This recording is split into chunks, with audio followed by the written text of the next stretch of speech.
우리 수능 유형 원리 이제 뭘로 넘어왔었더라? 비문학 영역으로 완전히 넘어왔었죠. 그래서 비문학 문제의 특성도 좀 배우고 비문학 문제는 어떻게 풀어야 되는 건지도 배우고 영역별 지문의 특징도 배우고 그러고 있었지. 일단 비문학 영역 같은 경우에는 문제 유형이 크게 두 개라고 했었죠? 뭐랑 뭐? 내용일치 문제와 추론해야 되는 문제. 내용일치 문제 같은 경우에는 본문만 꼼꼼하게 읽어도 해결이 된다 그랬고, 추론하는 문제는 얘가 제시하는 개념들을 완전히 이해해서 다른 사례에다가 적용을 할 수 있어야 되는 거라 그랬죠. 저번 주에 비문학 영역 중에 첫 번째로 뭘 들어갔냐면 인문 철학 지문을 들어갔었죠. 그래서 이제 리뷰를 잘 생각하면서 쫓아와봐. 이제 복습이야. 인문 철학 지문은 어떤 특징이 있었냐면 철학자가 나오는 게 특징이었단 말이지. 철학자가 나오니까 우린 뭘 분석해야 된다 그랬어요? 뭐를 체크하면서 풀어야 된다 그랬어? 지문을 읽어 나갈 때 철학자가 갖고 있는 주장이요, 주장. 그리고 그거에 대한 근거. 이걸 일단 체크를 해야 된다 그랬지? 걔네가 뭘로 다 연결될 거니까 내용일치 문제 선지로 구성이 될 거니까. 프로이트는 어떤 걸 주장한 거고 융은 뭘 주장한 건지 그 주장하는 바에 대해서 일단 기본적으로 체크를 했었어야 되는 거고. 근데 철학자가 한 명만 나오는 거 아니었잖아. 여러 명 나왔을 때는 그 두 철학자의 공통점과 차이점까지 비교할 수 있어야 내용일치 문제에서 좀 어려운 난이도를 해결할 수 있었죠. 그래서 우리 분트랑 프로이트의 공통점, 차이점 이런 거 했었어요. 의식 세계가 있는 건 맞지만 인간의 정신 세계에 프로이트만 뭐가 더 있다고 봤어? 무의식이 더 있다 라는 거 이렇게 공통점, 차이점 비교했었잖아. 그런 것들 이제 기억하셔야 되고요. 문제 푸는 요령에는 뭐가 있었나요? 일단 비문학 같은 경우에 특히나 인문지문 같은 경우에는 핵심 철학자를 어디서 뽑아야 된다 그랬어요? 문제에서. 문제를 읽으면 중첩돼서 나오는 철학자 이름이 나올 거기 때문에 거기를 일단 먼저 체크를 해놓고 기억나? 문학이랑 비문학의 가장 문제 구성 방식의 차이는 뭐였어요? 보기 분석 문제가 아니 보기를 분석할 필요가 있어 없어 얘들아? 없었지.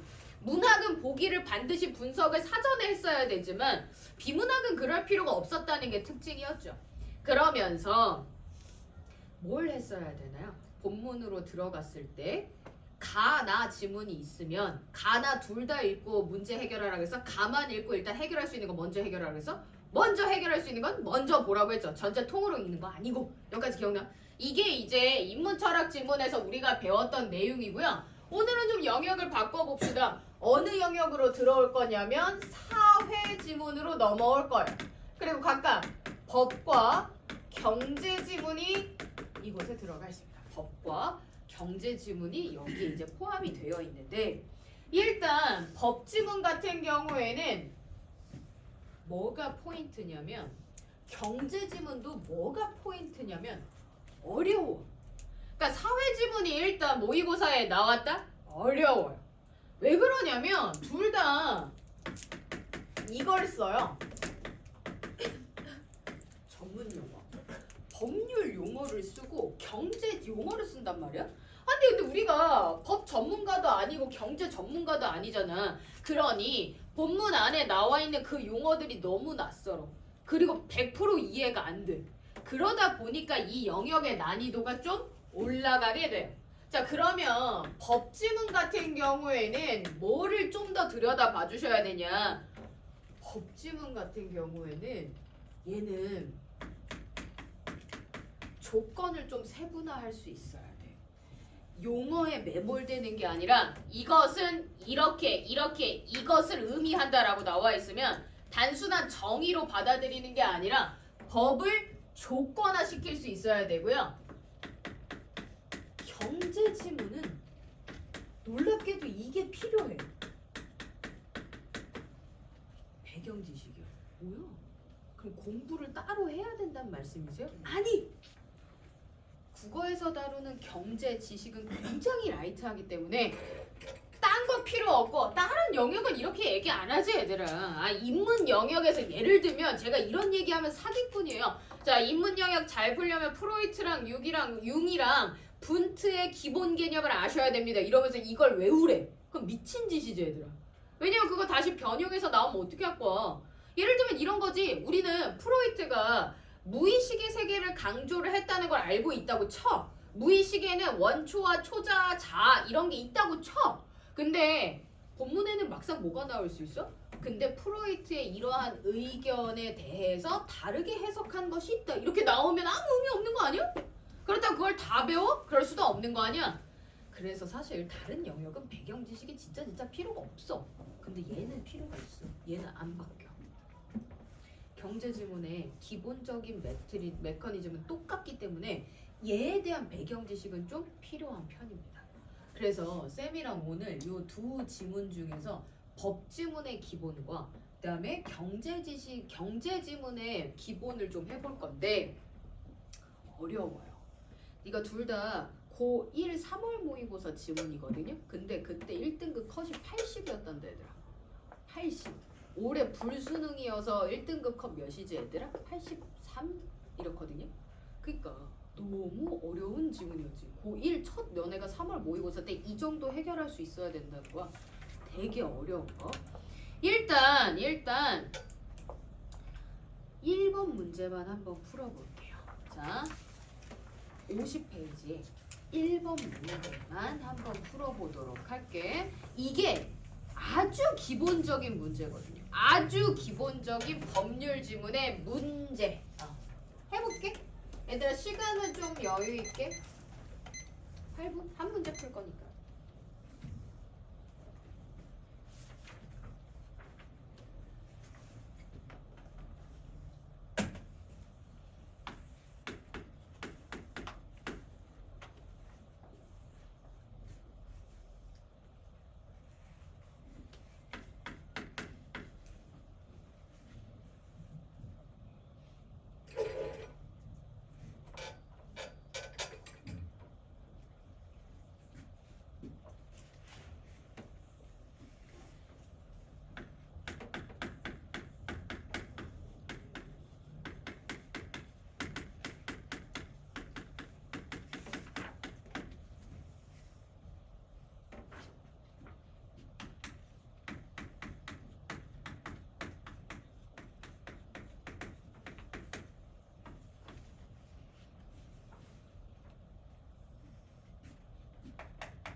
한 50초 정도 나온 것 같아 얘들아.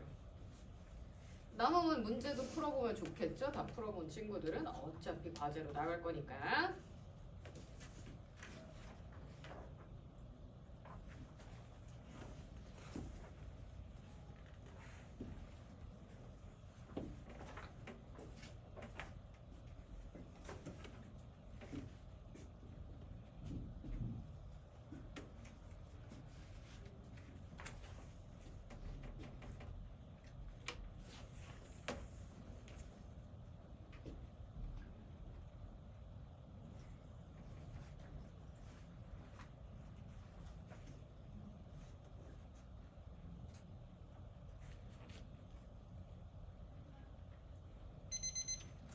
시간이 됐으니까 같이 한번 보도록 할게요. 아까 쌤이 뭐라 그랬냐면 사회지문 중에서 법지문은 전문 용어가 진짜 많이 나오거든요. 제가 키워드만 한번 추려본 건데 단락별로 보세요. 첫 문단에 손실보상 청구권이라는 단어가 나오죠. 우리 이런 거 일상생활에 써 안 써 얘들아? 안 쓰지. 손실보상 청구권 전문 용어 맞잖아 얘들아. 이게 뭐에 해당하는지가 둘둘둘 나올 건데 이게 일반적인 지문에서 얘는 뭐뭐라고 한다라고 하는 정의랑은 좀 다른 거야 얘들아. 법지문 같은 경우에는 조건을 항상 신경 써주셔야 되는데 50페이지에 첫 번째 줄 보세요. 공익을 위한 적법한 행정작용으로 개인의 재산권에 특별한 희생이 발생한 경우 개인은 자신이 입은 재산상 손실을 보상하도록 요구할 수 있는 권리인 손실보상 청구권을 갖는다 라고 되어 있어요. 자 그럼 봐봐. 앞에 나와 있는 문장이 그냥 설명하는 것 같겠지만 이 모든 것들은 조건이에요. 손실보상 청구권이 성립을 하려면 뭐 일단 뭐가 있어야 돼 얘들아? 맨 첫 번째 줄 첫 번째 나오잖아. 공익을 위해야 돼요. 사적인 이익을 추구하다가 생긴 피해는 안 되고요. 공익을 위해서 추구하다가 특별한 희생이 발생했을 때 이걸 보상해달라고 얘기하는 게 손실보상 청구권이에요. 여기서 우리가 특별한 희생이라는 말 너무 추상적이잖아. 그치? 그래서 여기도 조건이 하나 더 생겼어요. 특별한 희생이란 보호할 필요가 있는 재산권에 대해 침해한 걸 이르는 거래. 그걸 누가 보상해야 된다고? 국가가 보상해 주는 거야. 그래서 이 손실보상 청구권 같은 경우는 세 가지의 조건이 마련이 되는 거죠. 공익을 위해야 하며 특별한 희생이 있어야 되고 국가가 그것을 보상해 주어야 한다라고 하는 세 가지 조건이요. 이런 조건들을 변용해서 추론 문제로 낼 거거든요. 나중에 이런 선지들이 만들어지는 거야. 이러이러한 상황에 처했을 때 예를 들면 우리가 아직 보진 않았지만 4번 문제 같은 거야. 54페이지에 4번. 4번 보시면 거기에 법률 상황이 쭉 나와 있죠 얘들아. 법률 상황이 쭉 나와 있으니까 이런 문제를 하나씩 풀고 선지를 해결하기 위해서는 여기 나와 있는 조건에 부합하는지 아닌지를 일일이 판단해 주셔야 되는 거거든요. 설령 여기서 만약에 사례에서 그 얘기가 나오는 거야. 거기 A 법률에 따르면 국가는 도시 환경을 보전하기 위해서라고 되어 있는 거 보이세요? 도시 환경 개발을 위해서래잖아. 그럼 뭐에는 부합하는 거야 얘들아? 공익을 위한 건 맞잖아. 그러니까 이런 식으로 하나씩 대치해서 보실 수 있어야 된다고. 그래서 어려운 거야 법지문이. 이렇게 최종적으로는 추론 문제까지 나가야 돼서 일일이 다 쪼개야 되는 거거든요. 이렇게 분석을 하시면서 들어가야 돼요. 두 번째 문단에는 무슨 얘기가 나오냐면 더 전문적인 법률 몇 조 몇 항, 몇 조 몇 항에 대해서 좌라락 설명이 들어가는데 법률 제23조 3항에 의하면 공공의 필요에 의해서 재산권에 대해서 수용, 사용, 제한을 하게 되는 경우가 생기면 이것을 보상해줘야 되는 거고요. 이때 보상되는 범위는 법률로 모두 다 규정이 되어 있어야 한다. 이게 또 조건이 되는 거죠. 그래서 얘를 분석을 했다면 몇 번을 풀 수 있어요 얘들아? 1번을 풀 수가 있게 되는 거지. 1번의 정답 몇 번인데? 1번이었으니까. 자 그리고 마지막 문단 보세요. 거기에서 또 이것도 나오잖아. 제23조 1항도 나오는데 모든 국민의 재산권은 보장되고 그 재산권은 법률에 의해 구체화되어야 한다라는 거 조건이잖아요 얘들아. 그래서 아까 얘기했던 1번의 정답 1번이라고 하는 걸 여기서 다시 한 번 더 확신할 수 있는 거죠. 이해되나요? 해서 생각보다 더 자세하게 조건을 나눠야 돼. 이걸 그냥 이것은 이것이다 라고 하면서 정의처럼 생각하시면 안 되고요. 조건처럼 쪼개서 이런 식으로 보실 수 있어야 된다고요. 이게 어렵죠. 법률 제23조 2항은 공공법리에 적합해야 된다는 얘기였고, 공공법리에 적합하라는 게 사회적 제약을 갖는다는 뜻과 동일한 겁니다. 그래서 여기까지 이걸 잘 판단하셨어야 되는 건데, 사회적 제약을 받는다라는 게 벗어나지 못한다는 뜻이거든요. 사회적 제약에서 벗어나지 못하면 공공법리에 적합하다는 거잖아. 그러면 국가가 보상을 해줘야 돼. 근데 사회적 제약을 벗어나서 공공복리에 적합하지 않은 케이스지 얘들아. 그럼 국가가 보상을 해줄 필요가 없다는 겁니다. 이게 좀 어려웠어요. 마지막에 조건을 쪼개는 거에 있어서. 좀 어렵지. 그래서 법률 지문은 사실 연습이 좀 많이 필요한 영역 중에 하나예요. 그래서 오늘 1번에 1번 문제를 맞췄으면 그래도 내가 아직 이 방법을 잘 몰랐지만 그래도 조금 해결할 수 있는 달란트가 있다고 생각하시는 거고요. 만약에 1번 문제 해결이 좀 안 됐다, 어려웠다 싶으시면 법지문 문제를 좀 더 많이 풀어봐야 되는 거죠. 여기까지 이해했니? 그래서 법지문은 기본적으로 전문 용어가 겁나게 많이 나오기 때문에 조건화 시킬 수 있는 능력이 중요하다. 그래서 이런 식으로 해볼 수 있는 능력치가 좀 필요하다라는 거 알고 계시면 되고요. 이제 경제로 넘어갑시다. 근데 법은 그래서 이렇게 한 번에 안 돼. 오늘 제가 법지문을 메인으로 잡지 않은 이유는 뭐냐면 어차피 이거 오늘 한 방에 안 돼요. 천천히 해야 돼. 좀 더 자세하게 다룰 거라서 일단 56페이지에 나와 있는 경제 배경 지식이 좀 더 급해요. 얘를 일단 먼저 다져놓고 갑시다. 법은 다시 한 번 더 나올 때 그때 좀 더 상세하게 다뤄드릴게요. 우선 맛배기만 제가 보여드렸어요. 자, 경제 배경 지식으로 넘어가면 페이지는 56페이지입니다. 이 경제 지문도 경제 용어가 엄청 실이 나오는데 여러분 경제적인 지식이 얼마나 있나요? 예를 들어 금리, 복리, 연리 이런 거 다 알고 계세요? 그리고 여기서 나오는 청구권, 보상권이라던가 이게 경제용어로도 나와 얘들아. 채무, 채권, 채무자, 채권자 이런 거에 대해서도 얼마나 알고 계세요? 사실 잘 모르지 뭐. 왜냐면 우린 경제활동 인구가 아니잖아. 여러분 손으로 돈 벌어본 적 있어 없어 얘들아? 사실 지금 많진 않을 거라고. 누군가 있을 수도 있지만 우리가 일반적으로 돈을 많이 벌어본 적도 없고 이 돈을 그래서 마음껏 써본 적도 없단 말이야. 그러다 보니까 경제 용어에 그렇게까지 관심이 없어요. 너네 아침에 일어나서 경제신문 확인하는 사람? 뭐 없고 그렇잖아. 그래서 이 용어가 굉장히 어색하고 이 경제 흐름이랑 이런 것들에 별로 관심이 없거든요. 그래서 이 파트가 어려워. 그래서 쌤이랑 오늘 이거에 대한 기본적 배경 지식이 있으면 경제 지문이 얼마나 쉬워지는지도 한번 체감을 해볼 거니까 우선 여러분들의 그냥 지금 기본 지식으로 문제 한번 풀어보도록 할게요. 뒤에 네 문제 나와 있거든요. 네 문제 나와 있는데 요거 7분 안에 풀어보도록 하겠습니다. 오케이. 58, 59 푸시면 돼요.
특히 7번을 잘 풀어야겠죠?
일 분 정도 남았거든? 이렇게 다 했어.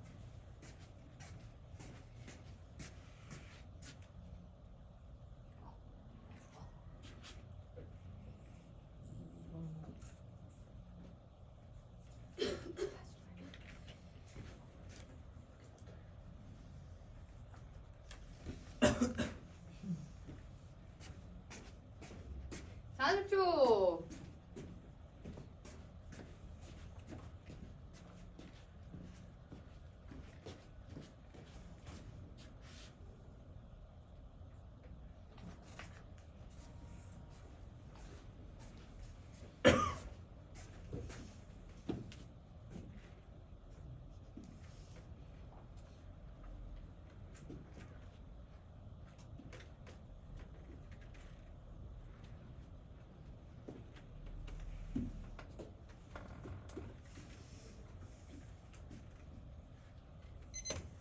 시간 다 됐으니까 같이 한번 보도록 할게요. 제가 이걸 7분을 드렸는데 사실 저는 이 문제 지문을 이렇게 쭉 한번 보고 풀었던 시간이 아마 4분 좀 안 걸렸던 것 같아요. 이게 선생님은 선생님이니까 빨리 풀었겠지. 아니 그 문제가 아니라니까. 배경 지식이 있는 자와 없는 자의 차이예요. 그래서 경제 지문 같은 경우에는 알아두면 속도가 붙기 때문에 반드시 이 정도는 알아둬야 돼요. 이게 배경 지식 첫 번째야. 경제 영역에서. 얘를 알고 있으면 얘를 응용해서 푸는 문제들이 좀 더 쉬워져요. 왜냐면 경제 지문에서 사실 지금 여러분한테 주어진 것들이 전부 다 뭡니까? 인과죠, 인과. 얘가 이렇게 되면 얘는 이렇게 된다. 얘는 이렇게 되면 얘가 이렇게 된다. 라고 하면서 인과 정리를 엄청나게 시키는데 이게 사람인지라 중간에 이 인과가 이해가 안 되는 게 있어요. 얘가 이렇게 되는데 얘가 왜 이렇게 되는데? 거기에 말리면 경제 지문은 시간이 오래 걸리게 되는 거고 오답률도 올라가게 되는 거야. 그래서 미리 그 인과에 대한 정리가 머릿속에 들어가 있어야 헤매지 않는 거죠. 이 내용을 어디다 적어 놓냐면 57페이지 위에 보시면은 영역 좀 많이 남잖아. 거기다가 적어 놓으시면 될 것 같아요. 한참 보지 마. 이제 기본 배경 지시야. 얘를 이제 알고 있으면 좀 쉽게 풀려요. 깎게. 기본적으로 모든 경제 논리는 어디서부터 시작을 하는 거냐면 여기서부터 시작을 하는 거예요. 통화량이요. 통화량이라고 하는 게 뭐냐면 시중에 풀려 있는 돈의 양이에요. 그러니까 시중에 이런 시중에 돈의 양이 얼마나 풀려 있냐는 거야. 돈이 이렇게 흐르고 있는 돈들이 얼마나 있냐는 거야. 자, 통화량이 올라가면 이건 수요 공급 법칙에 의한 거기도 한데 예를 들어 그런 거지 얘들아. 일단 리미티드가 비싸, 온고잉이 비싸? 리미티드가 비싸지. 왜?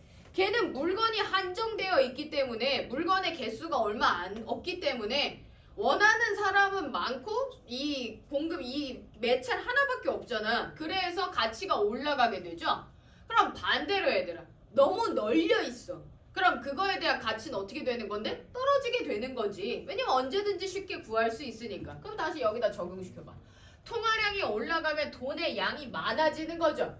돈의 유동성이 엄청 좋아지는 거란 말이야. 그러면 화폐 가치가 올라가 내려가 얘들아? 떨어지지.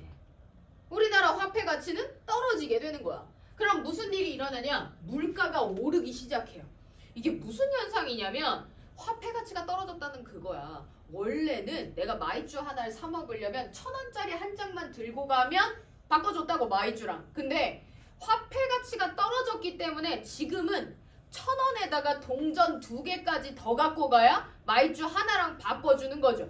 그럼 1,000원이었던 게 1,200원이 됐으니까 물가 올라간 거야 내려간 거야 얘들아? 올라갔다고 보셔야겠죠. 그러니까 이런 식의 현상이 있습니다. 자 그럼 봐봐. 물가까지 올라갔다고 치면 경제시장은 어떻게 된 거냐? 활성화가 됐다고 봐요. 여기서부터 갑자기 인과가 막혀. 왜지? 이렇게. 왜냐면 우리 입장에서 어떠냐면 선생님 물가가 올라가면 사람들이 돈을 안 쓰지 않나요? 이런 생각을 하거든. 근데 그건 얘 때문에 얘가 일어난 게 아니야 얘들아. 얘는 동시다발적으로 일어나는 거기 때문에 이걸 이해를 잘 하셔야 돼요. 다시 생각해봐 얘들아. 돈의 양이 시중에 많이 풀려 있다는 얘기는 사람들이 돈을 많이 쓴다는 거게 안 쓴다는 거게? 많이 쓴다는 거야. 돈을 많이 쓰고 있기 때문에 통화량이 늘어난 거고 그로 인해서 물가가 올라간 거야. 그러니까 시장의 활성화는 통화량이 올라갔다고 했을 때부터 이미 전제되어 있는 거죠. 통화량이 올라가려면 사람들이 돈을 많이 써야 통화량이 올라가지. 그러니 시장 활성화는 마구마구 일어나고 있는 중이고 사람들이 돈은 마구마구 쓰고 있는 중인 거야. 여기까지 됐어? 그러니까 이게 이제 동시다발적으로 일어나는 건데 자 이제 여러분이 중앙은행장에 이제 빙의를 하는 거야. 그리고 여러분의 장사꾼 마인드가 얼마나 있나 보자 얘들아. 상식적으로 이제 거기서부터 이제 생각해봐. 자 사람들이 돈을 펑펑 쓰고 있는 이때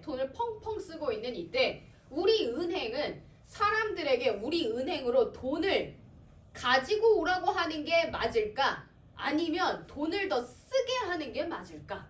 그걸 잘 생각해 보세요. 남들도 개나 소나 다 돈을 쓰고 있어요. 자 근데 쓰지 말고 저희 쪽으로 주세요 라고 하는 게 맞을까? 아니면 더 쓰세요 라고 하면서 돈을 풀어주는 게 맞을까? 둘 중에 하나를 선택하는 거지. 상황 어떻게 할래? 네가 은행장이야. 뭐 어떤 걸 선택하는 게 맞겠어? 돈 쓰게 할래? 아니면 돈 가지고 오라고 할래? 이게 이제 일반 평범한 우리의 입장이야 얘들아. 왜냐면 위험하잖아. 시중에 돈이 너무 많으니까 이때 우리가 갖고 있는 게 더 이득이 아닐까 이 생각을 하는 거지. 다시 생각해봐야 돼. 지금 화폐가치 똥이잖아. 화폐가치 되게 낮잖아 얘들아. 이걸 우리 은행에서 가지고 있어봤자 뭐야? 손해야. 그러니까 사실 이득은 어떻게 보는 거야? 은행에서 이득을 얻는 방법은 두 가지가 있는데 우리 은행에 사람들이 돈을 많이 가지고 오면 그것도 이득이지만 우리 은행에서 대출을 많이 받아가도 그것도 이득이야. 왜냐면 대출을 하면 뭘 내야 돼 얘들아? 이자를 내야 되거든. 그러면 나는 1,000만 원을 빌려주고 1,000만 원을 받는 게 아니라 1,000만 원을 빌려주고 1,020만 원을 받을 수 있다는 얘기지. 그럼 남는 장사잖아. 사람들이 돈을 미친 듯이 쓰고 이때 돈을 더 풀어주는 거야. 돈을 더 쓰라고 하는 거야. 그럼 뭘 해줘야 돼 얘들아? 대출을 열어줘야지. 대출을 열어줘야지. 그럼 대출을 열어주면 사람들이 다 뭘 해야 되겠어 얘들아? 금리를 내게끔 해야 되니까. 근데 대출을 받으려면 사람들 기본 심리상 이자율이 높아야 돼, 낮아야 돼 얘들아? 낮아야 대출을 받지. 금리가 너무 높으면 이 대출을 받기가 좀 부담스럽잖아 얘들아. 나중에 갚을 거 생각해서. 그치? 여기까지 이해됐어? 그래서 은행장은 무슨 결단을 내려야 되는 거야? 요 시기에는 금리를 낮춘 다음에 사람들이 돈을 더 많이 쓰게 해야지. 그래야 우리 은행에서 이자를 많이 갖다 쓸 테니까. 그럼 우리는 지금은 화폐 가치가 똥인 이 돈을 갖고 있지 않더라도 돈을 추가적으로 더 많이 벌 수 있는 기회가 생기는 거니까. 여기까지 이해됐어? 이게 이제 한 프레임이야. 마지막은 뭐냐면 환율은 그러면 어떻게 되냐는 건데, 환율은 우리나라 화폐 가치를 대비해서 달러의 가치가 어떻게 되냐, 이걸 물어보는 게 환율이거든? 근데 성윤아 잘 생각해봐. 우리나라 지금 화폐 가치 떨어져서 올라갔어? 떨어졌지? 그러면 달러 가치는 어떻게 되게? 상대적으로 우리나라 화폐 가치에 대해서 달러의 가치를 책정을 하는 거야. 예를 들면 그런 거야. 그래서 이걸 잘 이해가 안 가면 이거 잘 써놔 얘들아. 1달러를 사고 싶어. 내가 은행에서 1달러를 사고 싶어. 이제 미국으로 여행 갈 거라서. 그래서 환전을 하러 은행에 가. 그래서 저 1달러 받고 싶은데요. 네, 그럼 1,000원 주세요. 였어.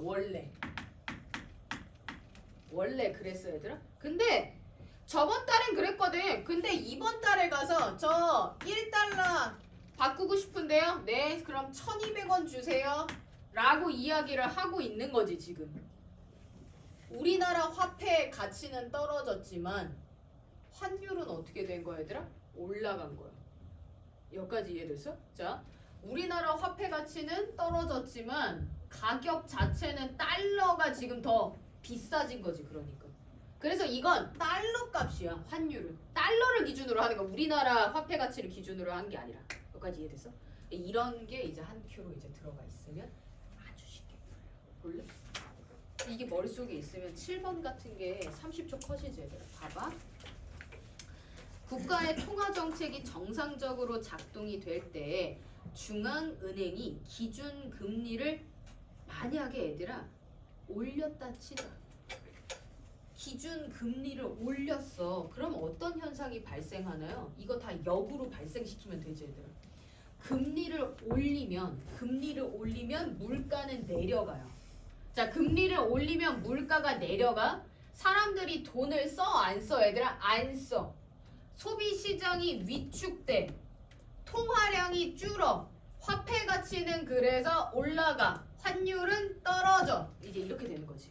한꺼번에 움직이는 거야 이게. 한꺼번에 움직이는 거야. 그럼 만약에 기준금리를 올리게 되면 시중의 유동성이 어떻게 된다고 얘들아? 통화량이 떨어진다고 라고 해야겠죠. 그러면 5번이 정답 가능성이 있는 거 아니야. 자, 그 다음에 화폐 가치가 어떻게 된다고 얘기해야 돼? 올라간다고 해야지. 올라간다고 해야지 얘들은. 지금 반대로 설명하고 있는 거잖아. 그치?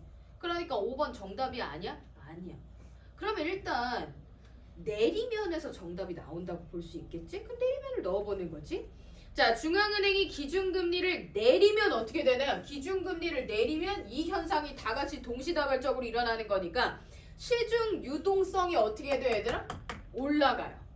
유동성이 올라가고 화폐의 가치는 어떻게 되는데? 떨어지게 되는 거죠. 그래서 정답 몇 번이야? 1번이야. 이게 머릿속에 들어가 있어서 푸는 건 30초 컷인데 본문을 하나하나 읽어가면서 인과를 정리하면 10분도 더 걸리게 되는 거죠. 그러니까 굳이 그렇게 풀지 말라는 얘기죠. 배경 지식 있으면 아주 쉽게 풀리니까. 여기까지 이해됐어? 그래서 이제 본문에 왜 그런 현상이 발생되는지를 쭉 자세하게 이제 설명이 되다가 57페이지의 마지막 문단 보세요. 근데 이제 문제 상황이 생기는 거야. 그래서 대부분 이제 국가나 정부나 은행은요, 이 통화량을 좀 조절을 해요. 그래서 경기가 너무 위축된다 싶으면 통화량을 올려야겠지.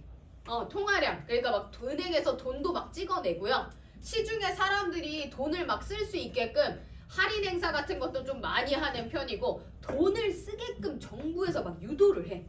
근데 그게 아니면 그 봐봐. 그러니까 이걸 가지고 이제 조절을 하는 건데 문제는 그거야. 마지막 문단에 무슨 얘기를 해요? 중앙은행이 경기 활성화를 위해 통화 정책을 시행을 했는데 의도한 결과가 안 나올 때가 있어요. 기준금리를 인하를 했어. 자, 기준금리를 떨궜으면 무슨 현상이 일어나야 돼? 시장이 활성화가 돼야 되는 게 맞거든. 근데 기대한 만큼 소비나 투자를 안 해, 사람들이. 그러면 경기가 활성화가 되지 않게 되는 거죠. 이게 이제 대표적인 사례가 뭐였냐면 우리 코로나 때 그랬지. 너네 그 얘기 들어봤을걸? 우리 코로나 때 있잖아. 우리나라 금리가 사상 최저였거든요. 사상 최저. 그래서 금리가 1%대 막 이렇게 떨어졌단 말이야. 그러면 원래 사람들이 대출을 받아가지고 돈을 엄청 썼어야 돼. 그리고 우리 그때 정부에서 재난지원 정책이라 그래가지고 코로나 걸리면 돈 주고 막 이런 거 했었단 말이야. 그거 왜 해주는 건데 시장에 뭐를 늘린 거야? 통화량을 막 늘린 거지. 너무 사람들이 돈을 안 쓰니까 코로나니까 밖을 안 나가잖아. 격리당이 있으니까 나갈 수가 없잖아. 그래서 이런 정책을 폈던 건데 그래서 경제가 활성화됐나요? 기대한 만큼 안 됐잖아. 왜냐면 격리를 당하니까. 그리고 심지어 격리됐으면 밖에 나가면 돼? 안 돼? 안 되잖아. 그리고 심지어 배달해서 시킬 수 있는 거 한계가 있어 없어 얘들아? 있잖아. 그러다 보니까 그게 생각만큼 잘 안 됐었죠. 그런 일이 일어나지. 특히 심각한 경기 침체로 인해 경기 회복에 대한 전망이 불투명한 경우 경기 주체들은 쉽게 소비를 늘리지 못하거나 투자를 결정하지 못해 돈을 손에 쥐고만 있게 되죠. 그리고 나 같아도 그러겠다 얘들아. 예를 들면 내가 코로나를 걸렸어. 정부 지원금으로 100만 원이 나왔어. 근데 얘들아 그때 기억나니? 너네 다 기억할걸? 코로나가 죽을 수도 있는 병이었다고. 지금은 되게 가벼운 병이었지만 맨 처음에. 그래서 막 걸리면은 막 이 사람이 어느 위치로 이동했는지 막 동선 알려주고 막 그랬잖아. 그런 거 생각해봐. 내가 만약에 코로나를 걸리면 경제 활동 복귀가 아예 안 될 수도 있는 거 아니야? 내가 여기서 죽을 수도 있는 거 아니야? 완전 심해져가지고. 근데 그 100만 원 막 쓸 수 있어 없어? 없지. 나중에 어떻게 될 줄 알아? 이거 병원비로 쓰게 될 수도 있는 건데 그 사람들이 돈을 안 쓰는 거야. 그러면 충분한 유동성이 경기 회복으로 이어지지 못해서 돈을 풀었는데도 불구하고 경기 침체가 지속이 되는 거죠. 그걸 케인스가 유동성의 함정이라고 이야기를 했대. 포인트는 그거야. 유동성의 함정. 그래서 이 주장이 지금 잘못됐다고 비판하거나 지적하는 거 나와 안 나와? 안 나오지 얘들아. 그러니까 윗글을 통해 알 수 있는 내용이 아닌 거 몇 번이야? 5번이죠. 주장의 한계점에 대해서 나와 있지 않아요. 이거 근데 뭐에서 낚이는 거야? 유동성의 한계라고 하니까 비슷한 단어 있으면 그냥 이게 이건가 보다 하고 체크하면 이런 문제를 틀리게 되는 거죠. 만약에 6번 문제 2번이라고 해서 틀린 친구들이 있다면 이 문제에 어떤 본인의 패턴이 있는 거냐면 본인이 지금 지문을 대충 읽고 있는 거예요. 그렇게 푸시면 안 된다고요. 내용일치 문제는 어쨌든 지문을 전체적으로 꼼꼼하게 다 확인은 해주셔야 합니다. 그래서 6번 문제 같은 거 틀리는 거 좀 나 덤벙 되는구나 문제 읽을 때 이런 문제 인식을 좀 하시면 돼요. 자 그리고 8번입니다. 그래서 유동성 함정에 대해 이해하네요. 가장 적절한 거 몇 번이야 얘들아? 1번이죠. 자 그리고 이제 대망의 9번인데 얘가 이제 우리가 얘기하는 아주 어려운 추론 문제잖아.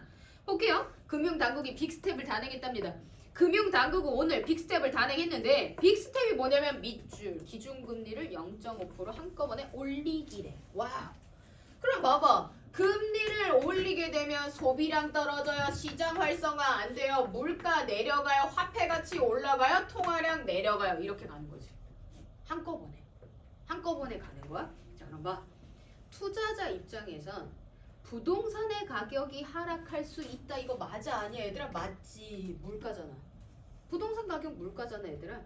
하락할 수 있으니 당분간 부동산 투자 미루는 거 맞아 아니야? 맞겠지. 자 2번 보세요. 위축된 소비 심리가 회복됐다고? 아니? 오히려 시장 활성화를 억제하는 거고 소비량을 줄이는 거기 때문에 더 위축시킨다고 보셔야겠죠.